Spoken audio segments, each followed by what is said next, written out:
जय लक्ष्मी माता। श्री गुरुचरित्र कथासार अध्याय 46।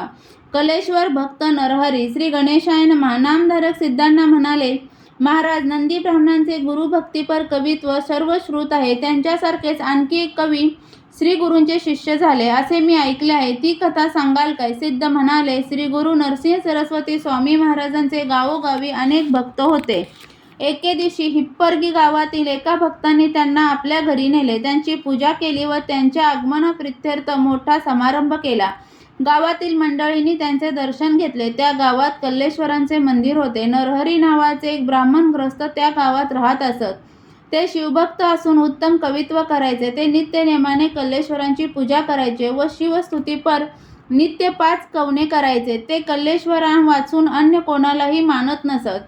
श्री गुरु हिप्परगीत आले तेव्हा लोक नरहरींना म्हणाले, स्वामीजी ईश्वरी अवतार आहेत, म्हणून तुम्हीही त्यांचे दर्शन घ्या. तुमचे कवित्व प्रख्यात आहे आणि त्यांनाही काव्याची आवड आहे, म्हणून त्यांच्या स्तुतीपर एखादी काव्यरचना करून त्यांना ऐकवा. ते म्हणाले, माझी प्रतिभा शिवस्तुती करण्यासाठीच आहे, मी मनुष्याची स्तुती करणार नाही. ते ऐकून लोक नाराज झाले. त्या दिवशी नरहरी कल्लेश्वरांची पूजा करत असताना त्यांना सहजच निद्रा आली. आता आपण पूजन करत आहोत, पण नंतर आपल्याला शिवस्तवन करायचे आहे हे भान असूनही ते झोपी गेले. तेवढ्यात त्यांना एक स्वप्न पडले. त्यात कल्लेश्वरांच्या लिंगस्थानी श्रीगुरु बसलेले असून आपण त्यांची पूजा करत आहोत असे दृश्य दिसले. स्वप्नामध्ये श्रीगुरु त्यांना म्हणाले, तुम्ही कल्लेश्वरांचे भक्त आहात ना, मग माझी पूजा का करता? त्यावर ते काहीच बोलले नाही. त्यांनी त्यांची षोडोपचारे पूजा केली. या स्वप्नाने त्यांना जाग आली. ते ज्ञानी होते. श्री गुरु व शिवजी एकरूप आहेत याची त्यांना खूण पटली. कल्लेश्वराचे पूजन करून ते त्वरेने श्री गुरूंच्या दर्शनासाठी गेले. त्यांचे पाय धरले व म्हणाले, स्वामी, मला क्षमा करा. प्रपंच मायेने वेढल्यामुळे मी आंधळा झालो होतो, त्यामुळे तुमचे स्वरूप ओळखू शकलो नाही. कल्लेश्वर आणि तुम्ही एकरूपच आहात. आता तुम्हीच माझे गुरु, तुम्हीच माझे सारसर्स्व, तुम्ही माझ्यावर कृपा करा. मग त्यांनी श्री गुरूंची मनोभावे अपार स्तुती केली. त्यामुळे ते प्रसन्न झाले व म्हणाले, नरहरी, तुम्ही माझी नित्य निंदा करायचात, मग आज हा भक्तिभाव कसा काय बरे उपजला? तेव्हा त्यांनी आपले स्वप्न सांगितले व म्हणाले, स्वामी, तुमची भेट झाली हे कल्लेश्वरांच्या सेवेचेच पुण्यफल आहे. तुमच्या दर्शनाने माझे मन स्थिर झाले आहे, तरी कृपा करून मला तुमचा शिष्य करून घ्या.